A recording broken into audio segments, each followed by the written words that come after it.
Таза бұлақ. Ыбырай Алтынсарин. Үш жолаушы бір бұлақтың басында бір-біріне кез болыпты. Бұлақ бір тастақ жерден шыққан, айналасы қалың біткен ағаш жапырақтары бұлақтың үстіне төгіліп, суы мұздай, салқын, шыныдай жылтылдап тұрған сонша әдемі таза бұлақ екен. Су шыққан жеріне бір қазандай тасты біреу ойып қорғаныш қылып, тастың суаға жеріне жазу жазыпты. «Әй, жолаушы, болсаң осы бұлақтай бол», деп. Манағы үш жолаушы бұлақтан ішіп қанған соң, жазуды оқып біреуі саудагер екен. Ол айтты: «Бұл жазылған ақыл сөз екен. Бұлақ күн-түн тынбай ағып алыс жерлерге барады. Бара-бара кеңейіп үлкейеді. Бұған бөтен бұлақтар құйып, сөйте бара үлкен өзен болып кетеді. Мұнан мұрат сол, сен де, адам, тынбай қызмет қыл. Еш уақытта жалқауланып тоқтап қалма. Сөйтсең, ақырында сен де зорайып, мұратыңа жетесің, дегеніме деп білемін», деді.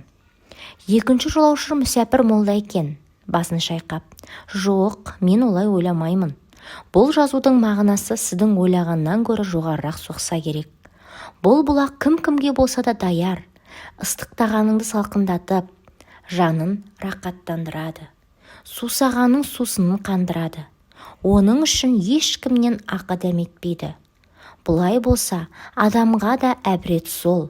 Біреуге жақсылық етсең, ол жақсылығыңды ешкімге міндет етпе, дегені болса керек», деді. Үшінші жолаушы көркем келген бір әдемі жігіт екен. Бұл үндемей тұрды. «Жолдастары, сен не ойлайсың?» деп сұрады.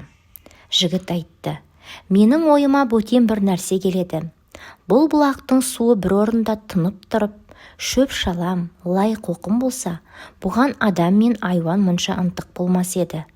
Бұлақ күні-түні тынбай ағып, тазаланып тұрған үшін ынтық болады.